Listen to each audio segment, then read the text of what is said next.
Dalam hadis sahih, Nabi Muhammad menceritakan 3 kelompok orang. Tiap kali dia sholat, sholatnya nggak akan terangkat dari kepalanya 1 jengkal pun.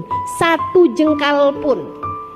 Teman-teman saudaraku sekalian, sholat tuh buat diterima mesti keangkat dulu. Gimana ceritanya kalau keangkat aja enggak, gimana mau diterima? Dan kalau diterima baru ada pilihan, mau dibalas apa nggak dibalas. Tuh kayak WhatsApp. Saudaraku sekalian, kalau belum terkirim gimana mau diterima? Terkirim aja belum? Terkirim dulu baru diterima kalau ada sinyal, kan begitu ya? Nah kalau misalnya nggak ada sinyalnya gitu kan, terus nggak terkirim atau nggak keterima, gimana mau dibalas teman-teman?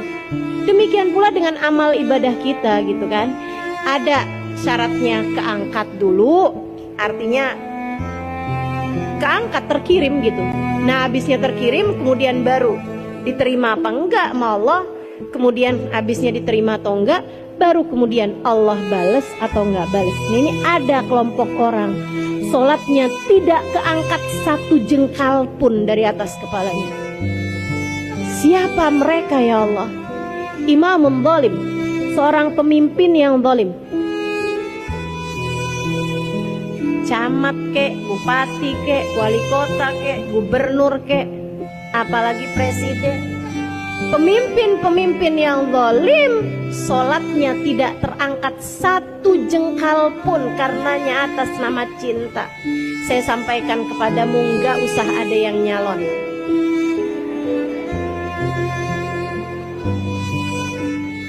Nggak usah di sini ada yang cita-cita pengen jadi gubernur ya. Apalagi presiden gitu kan.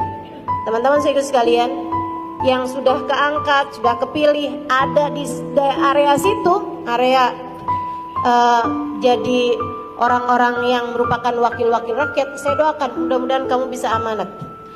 Saya doakan mudah-mudahan kamu bisa mengemban amanat yang tidak ringan itu. Sebab begitu dia jadi seseorang yang zalim, entah korupsi, entah zalim kepada rakyatnya, apapun jadi jenis kezalimannya, sholatnya nggak keangkat 1 jengkal pun teman-teman. Terus siapa lagi? Seorang istri yang suaminya sedang marah kepadanya. Jangan berani menjadi salah satunya. Kamu jadi istri yang benar, bukan buat suamimu, bukan buat anak-anakmu, untuk dirimu, bukan demi kebahagiaanmu yang singkat di dunia ini teman-teman, akan tetapi untuk hubunganmu yang sangat erat dengan Allah Subhanahu wa Ta'ala. Allah bisa murka bersama dengan kemurkaan suamimu, dan Allah bisa ridho kepadamu bersama dengan keridhaan suamimu. Udah, yang sabar aja jadi istri dek, yang sabar aja jadi istri mbak, yang sabar aja jadi istri kak, yang sabar aja jadi istri bu. Waktu kita nggak lama kok di atas muka bumi ini. Sabar-sabarin aja, demi untuk dirimu sendiri, demi untuk sholat-sholatmu sendiri, demi untuk ibadahmu biar diterima sama Allah Subhanahu wa Ta'ala, demi untuk pintu surgamu yang kamu bisa diperkenankan, dibukakan dari semua pintu surga. Kamu boleh masuk ke surga manapun yang kamu inginkan. Kurang apa balasan Allah buat istri yang solehah? Kurang apa balasan Allah untuk istri yang mampu sabar menghadapi suaminya? Udah sabar-sabarin aja. Tuh Asia, tuh suaminya dia adalah Fir'aun. Segitunya dia bisa jadi istri yang solehah. Teman-teman, kabarnya Asia tuh kalau sama Fir'aun dianggap nggak nurut, itu ditaroin di kayak tempat tidur gitu yang dibuat dari api, yang dibuat dari besi, di bawahnya api dinyalain, dipanggang. Fir'aun mau bikin Asia jadi Asia panggang. Lah suami kita kan nggak Fir'aun amat.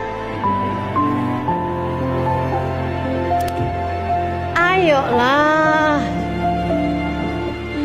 Lagian kamu mau nuntut suami kamu tuh mau jadi kayak apa? Ngaca. Dirimu sendiri itu loh, kayak sok-sokan aja. Sok-sokan sempurna. Bukankah dirimu juga punya banyak kekurangan? Bukankah dirimu juga punya banyak aib dan celah? Bukankah dirimu juga punya banyak kesalahan? Ayo belajar untuk bisa jadi seorang perempuan yang mudah-mudahan tiap kali kamu sholat Allah berkenan memandangmu dengan pandangan penuh rahmat. Yang ketiga, dari orang yang sholatnya gak akan pernah keangkat satu jengkal pun. Ini sholat.